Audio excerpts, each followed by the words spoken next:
마태복음 5장 5번째 시간입니다.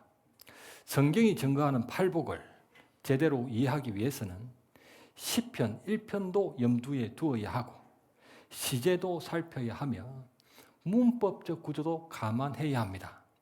팔복의 문장들은 모두 왜냐하면 이라는 의미의 호티절로 구성되어져 있습니다. 문법적 구조를 감안하면 3절 하나님께 복을 받은 사람은 심령이 가난한 자입니다. 호티, 왜냐하면 천국이 그들의 것이기 때문입니다. 하나님께 복을 받은 사람은 애통하는 자입니다. 왜냐하면 그들은 위로를 받을 것이기 때문입니다. 팔복의 문장들은 모두 복이 있는 이유가 서술되고 있는 구조입니다. 5절 하나님께 복을 받은 사람은 온유한 자입니다. 왜냐하면 그들은 땅을 기업으로 받을 것이기 때문입니다. 세상에서는 땅을 소유하기 위해 돈이 아주 많거나 부동산 정보에 민감하거나 최소한 땅 따먹기 놀이라도 잘 해야 하지만 주님은 온유한 자가 땅을 기업으로 받을 것이라고 말씀하셨습니다. 당신은 로마 가이사에게 이스라엘의 주권과 가나안 땅을 빼앗겨 고통받으며 살았기 때문에 유대인들로서는 도무지 이해할 수 없는 말씀이었습니다. 로마에게 땅을 되찾기 위해서는 고분고분하게 구는 온유한 태도보다는 민족의 영웅 모세처럼 출애굽 같은 혁명을 일으켜 이집트를 이길 수 있을 만큼 국력을 길러야 한다고 말씀하셨어야 했습니다. 온유라는 프라우스는 다스림을 받는 상태라는 의미로 조련사가 야생마를 채찍과 당근으로 훈련시켜 길들여지고 훈련된 말을 가리킬 때도 사용되기도 합니다.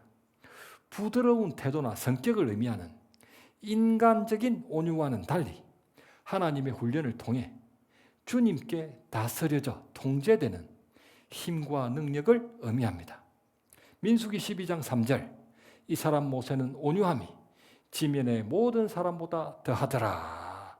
성경이 증거하는 온유는 하나님의 명확한 진리와 뜻에 대해 확신을 가지고 남들이 이해해 주지 않아도 때로는 억울하다고 해도 그분 뜻을 이루기 위해 순종하며 어디든 나아가는 것입니다. 오늘 본문 6절입니다.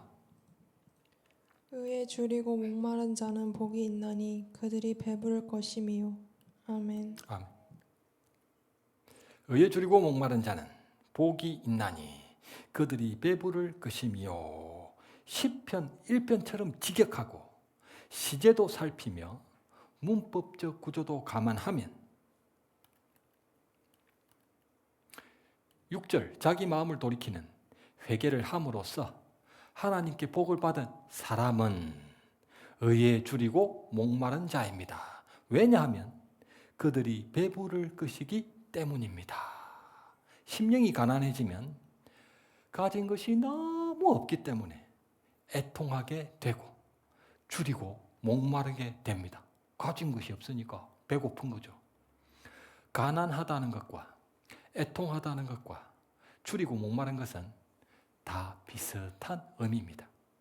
우리말에서 의라는 사전적인 의미는 사람이 지키고 행해야 할 마땅한 도리로 도덕적이고 윤리적인 면에서 죄를 범하지 않는 것이지만 성경적인 의의 개념은 도덕적이고 윤리적일 뿐 아니라 하나님과 온전한 관계를 맺는 것을 의미합니다. 의는 죄를 짓지 않는 것이 아니고 하나님과 온전한 관계를 맺는다는 의미입니다.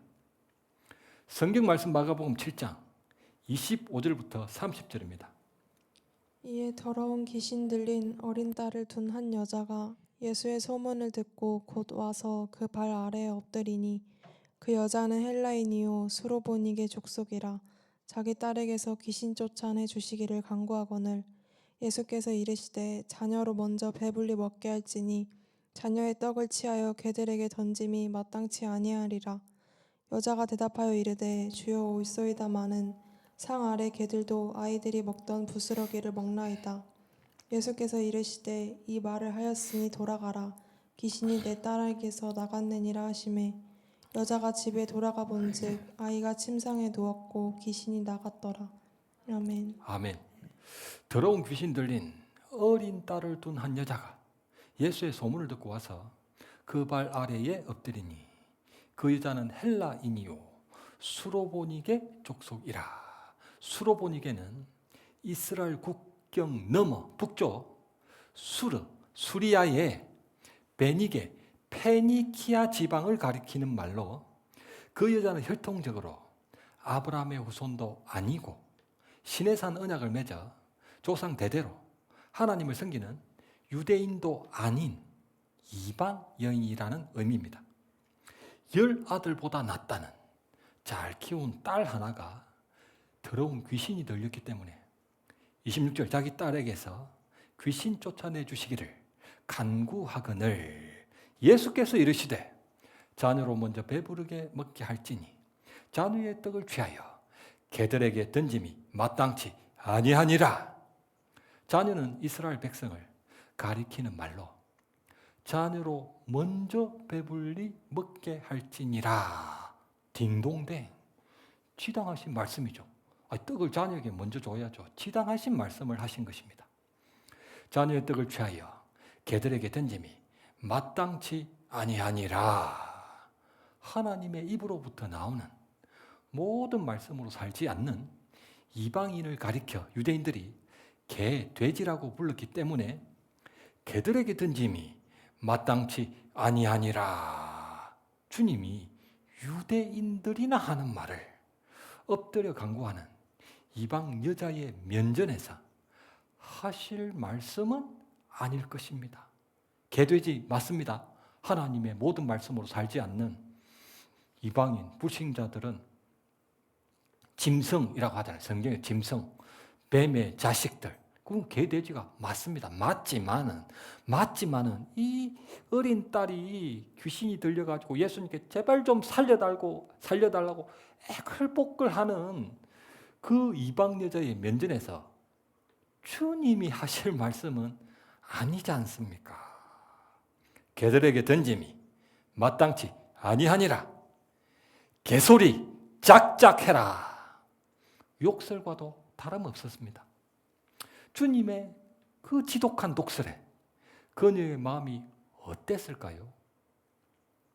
성경 말씀 욥기 1장 1절부터 5절입니다. 우스 땅에 욥이라 불리는 사람이 있었는데 그 사람은 온전하고 정직하여 하나님을 경외하며 악에서 떠난 자더라. 그에게 아들 7과 딸 3이 태어나니라. 그의 소유물은 양이 7,000마리요 낙타가 3,000마리요 소가 500결이요 암나귀가 500마리이며 정도 많이 있었으니 이 사람은 동방 사람 중에 가장 훌륭한 자라. 그의 아들들이 자기 생일에 각각 자기의 집에서 잔치를 베풀고 그의 누이 3명도 청하여 함께 먹고 마시더라. 그들이 차례대로 잔치를 끝내면 욥이 그들을 불러다가 성결하게 하되 아침에 일어나서 그들의 명수대로 번제를 드렸으니 이는 욥이 말하기를 혹시 내 아들들이 죄를 범하여 마음으로 하나님을 욕되게 하였을까 함이라. 욥의 행위가 항상 이러하였더라. 아멘. 고란의 책으로 불리우는 욥기는 서론 1장에서부터 이해할 수 없는 내용으로 시작됩니다. 그 사람은 온전하고 정직하여 하나님을 경외하며 악에서 떠난 자더라. 이 사람은 동방 사람 중에 가장 훌륭한 자라. 그들의 명수로 번제를 드렸으니 혹시 내 아들들이 죄를 범하여 마음으로 하나님을 욕되게 하였을까 함이라. 이런 의로운 욥이 왜 고난을 당하느냐라는 의문이 자연스레 생깁니다. 그 이유가 도대체 뭐냐는 것입니다. 온전하고 정직하여 하나님을 경외하며 악에서 떠났으며 동방 사람 중에 가장 훌륭한 자였고 혹시 자녀들이 죄를 범하여 마음으로 하나님을 욕되게 하였을까 봐 그들의 명수대로 번제를 드리는 신실한 욥처럼 살아도 고난을 당한다는 것은 이해가 되지 않습니다. 고의로 죄를 범하고도 회개조차 하지 않는 자들이 많이 있는데 욥은 자녀들이 혹시 모르는 사이에 죄를 범했을 수도 있다는 생각으로 예방 차원에서 그들의 명수대로 회개의 제사를 드릴 정도로 신실했다는 것입니다. 그럼에도 불구하고 15절 첫째, 스바 사람들이 갑자기 이르러 밭과 나귀들을 빼앗고 칼로 종들을 죽였습니다. 둘째, 하나님의 불이 하늘에서 떨어져 양과 종들을 살라버렸습니다. 셋째, 갈대아 사람들이 갑자기 낙타에게 달려들어 그것을 빼앗으며 칼로 종들을 죽였습니다. 넷째, 거친들에서 거센 바람이 집 내 모퉁이를 쳐서 자녀들 위에 무너져 모든 자녀가 다 죽었습니다. 욥의 반응을 살펴봅시다. 성경 말씀 욥기 1장 20절부터 21절입니다. 욥이 일어나 겉옷을 찢고 머리털을 밀고 땅에 엎드려 예배하며 이르되 내가 모텔에서 알몸으로 나왔사온즉 또한 알몸이 그리로 돌아가올지라.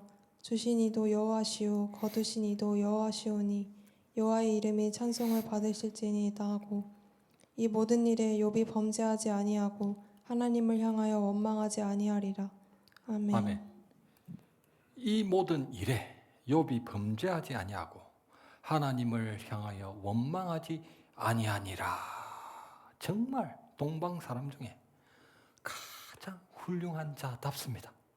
그럼에도 불구하고 2장 7절 다섯째, 그의 발바닥에서 정수리까지 종기가 나서 질그릇 조각을 가져다가 몸을 긁을 정도였습니다. 2장 9절, 그의 아내가 그에게 이르되 그래도 당신이 자기의 온전함을 굳게 지키느냐? 하나님을 욕하고 죽어라 죽어. 그렇게 하나님을 섬기고도 지금 네 꼴이 뭐냐? 차라리 하나님을 욕하고 죽으라고. 그가 이르되 그대의 말이 어리석은 여자의 말 같도다. 우리가 하나님께 복을 받았은즉 화도 받지 아니하겠느냐. 이 모든 일에 욥이 입술로 범죄하지 아니하니라. 상상을 초월하는 엄청난 고난이 닥쳤지만 욥은 죄를 범하지 않았습니다. 그때 친구들이 몰려와서 욥의 엄청난 고난에 대해 논쟁을 벌입니다. 욥기에 등장하는 사람들의 모든 말의 공통점은 원인이 있으면 반드시 결과가 있기 마련이고 결과가 있으면 반드시 그 원인이 있다는 원인과 결과, 인과 법칙입니다. 아니 땐 굴뚝에 연기 날 리 없다는 것입니다. 친구들은 욥에게 네가 고난을 그냥 받을 리 없다. 고난은 다 원인이 있다. 콩 심은 데 콩 나고 팥 심은 데 팥 난다. 네가 범했던 모든 죄를 하나님께 다 회개해야 한다. 네가 만일 하나님을 찾으면 전능하신 이에게 간구하면 8장 7절 너의 시작은 미약하였으나 너의 나중은 심히 창대하리라. 그럼에도 불구하고 욥은 첫째, 스바 사람들이 갑자기 이르러 밭과 나귀들을 빼앗고 칼로 종들을 죽였고 둘째, 하나님의 불이 하늘에서 떨어져 양과 종들을 살라버렸으며 셋째, 갈대아 사람들이 갑자기 낙타에게 달려들어 그것을 빼앗으며 칼로 종들을 죽였고 넷째, 거친들에서 거센 바람이 집 내모퉁이를 쳐서 자녀들 위에 무너져 모든 자녀가 다 죽었을 때도 내가 모태에서 알몸으로 나왔은즉 또한 알몸으로 그리로 돌아갈지라. 주신 이도 여호와시요 거두신 이도 여호와이시오니 여호와의 이름이 찬송을 받을지어다. 욥은 범죄하지 않고 하나님을 향하여 원망하지 않았습니다. 다섯째, 그의 발바닥에서 정수리까지 종기가 나서 질그릇 조각을 가져다가 몸을 긁었을 때에도 우리가 하나님께 복을 받았은즉 화도 받지 아니하겠느냐. 상상을 초월하는 엄청난 고난이 닥쳤음에도 욥은 죄를 범하지 않았습니다. 그러나 욥은 친구들의 모진 책망에 마음속 깊이 있는 자기 느낌과 생각을 떠벌리기 시작합니다. 나는 이 정도의 고난을 받을 정도로 악한 죄도 범하지 않았고 온전하고 정직하여 하나님을 경외하면서 악에서 떠난 삶을 살아왔으며 나는 예방 차원에서라도 회개의 제사를 드리는 사람이기 때문에 하나님을 정말 이해할 수 없다. 자기 의를 드러냈습니다. 자기 의. 자기는 그런 고난을 당할 만큼 악하게 살지 않았다고 말하고 있습니다. 나는 지옥에 갈 정도도 아니거니와 이 정도로 심한 고난을 당해야 할 정도로 악하게 살지도 않았다. 그렇게 3장부터 37장까지 무려 35장에 걸쳐 욥과 친구들이 한치도 물러서지 않는 치열한 논쟁을 벌입니다. 성경 말씀 욥기 32장 1절부터 3절입니다. 욥이 자신을 의인으로 여김으로 그 세 사람이 말을 그치니 람 종족 부스 사람 바라겔의 아들 엘리후가 화를 내니 그가 욥에게 화를 내면 욥이 하나님보다 자기가 의롭다 함이요 또 세 친구에게 화를 내면 그들이 능히 대답하지 못하면서도 욥을 정죄함이라. 아멘. 1절 욥이 자신을 의인으로 여김으로 욥이 자신을 의인으로 여김으로 2절 하나님이 이미 2절 욥이 하나님보다 자기가 의롭다 함이요 하나님보다 자기가 의롭다 함이요. 욥과 친구들의 논쟁에서 욥이 조금도 물러서지 않자 드디어 하나님이 욥에게 직접 질문을 던지십니다. 욥기 38장 4절부터 11절입니다. 내가 땅에 기초를 놓을 때에 내가 어디 있었느냐 내가 깨달아 알았거든 말할지니라.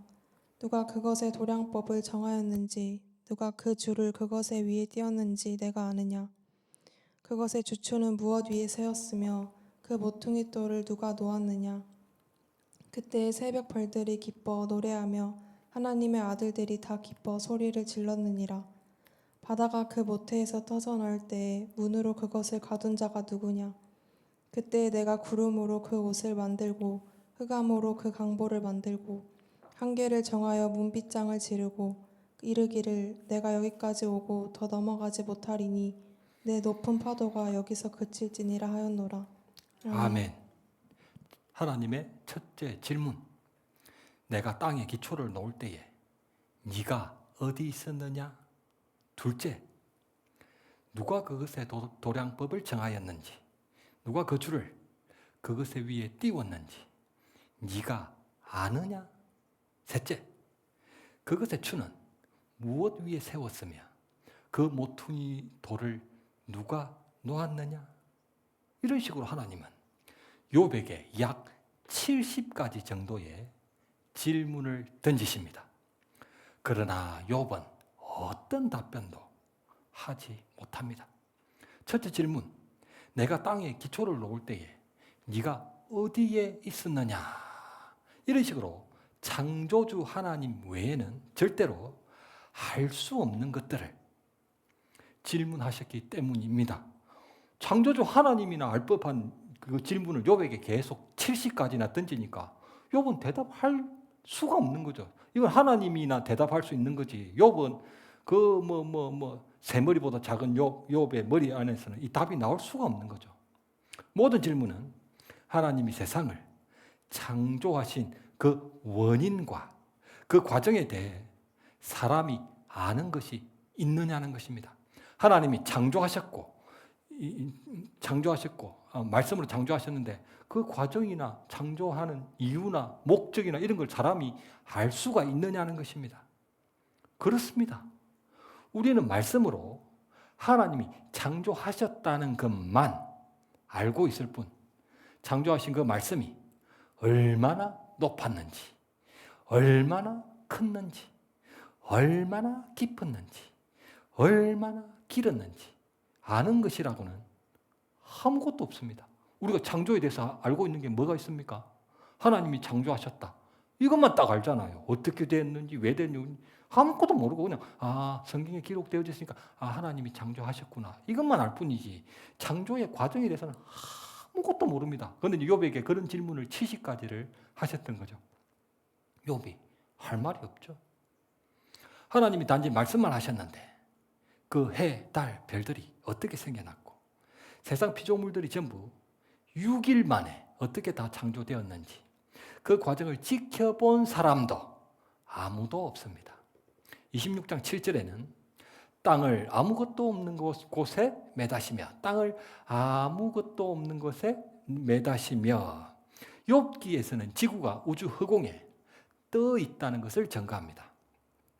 욥은 창세기 아브라함과 동시대 주전 2000년경에 살았던 사람으로 추정하는데 지금으로부터 4000년 전 그 시대에 어떻게 자기가 디디고 서 있는 지구가 우주 허공에 떠 있다는 것을 알았을까요? 과학자들은 지구의 무게를 95조 8천억 톤 정도로 추정합니다. 95조 8천억 톤 정도로 추정합니다. 지구의 무게를 잴 수 있는 저울은 없고 잴 수 있는 존재도 없다 보니까 그냥 95조 8천억 톤 정도일 것이다 추정만 한다는 것입니다. 그 무거운 땅덩어리가 어떻게 우주 허공에 떠 있을까요? 아무도 모릅니다. 아무도 몰라요. 우주에는 그런 별들이 1000억 곱하기 1000억 개 정도가 있다고 추정할 뿐입니다. 세본 적이 없으니까, 셀 수가 없으니까 그냥 추정한다는 거예요. 1000억 개 곱하기 1000억 개 정도가 있을 것이야. 그 무겁고 많은 별들이 왜 우주 허공에 떠 있으며 한치의 오차도 없는 질서를 유지하며 존재하는 것일까요? 인과 법칙으로는 원인과 결과, 인과 법칙으로는 그 원인과 결과를 설명할 수도 알 수도 없습니다. 분명히 아는 한 가지는 나는 창조자니라. 하나님이 하셨다는 것입니다. 하나님이 결정하셨고 하나님이 말씀으로 만드셨다는 것만 우리는 알 뿐입니다. 하나님이 결정하신다는 말은 사람이 그 원인과 결과를 다 알 수가 없다는 것입니다.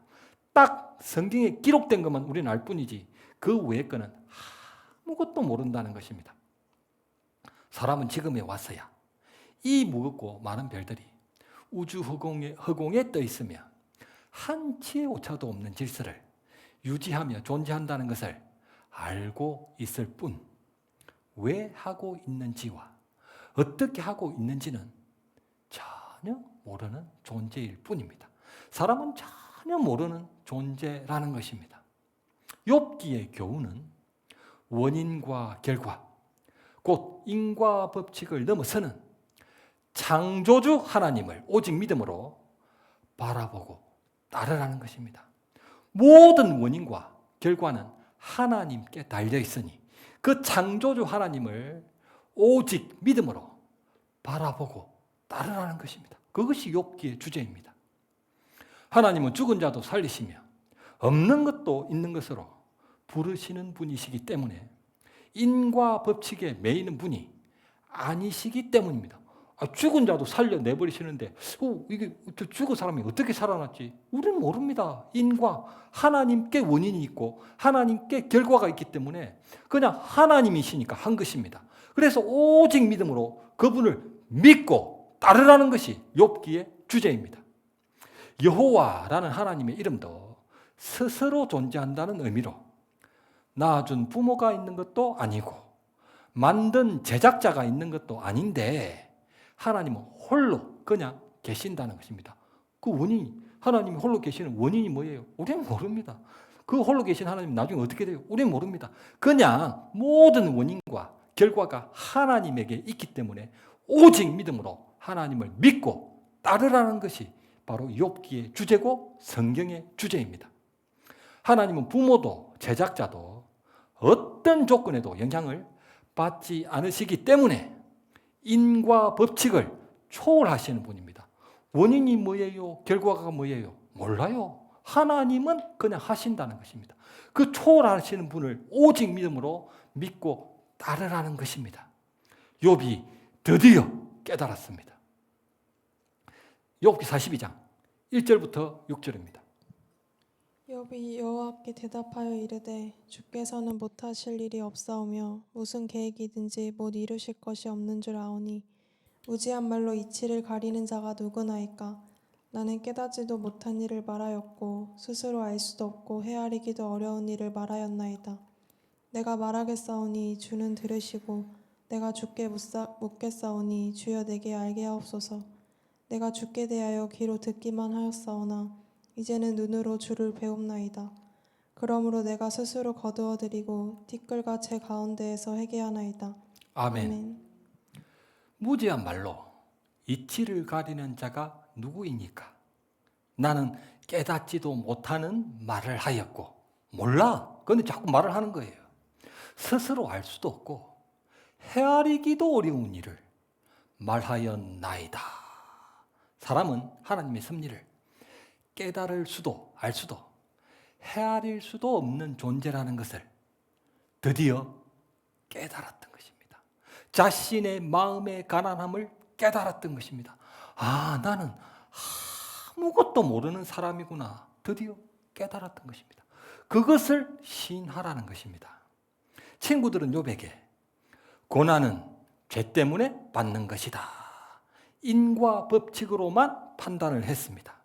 욥은 친구들에게 나는 이 고난을 당할 정도로 죄를 범하지 않았다. 역시 인과 법칙으로만 판단을 했습니다.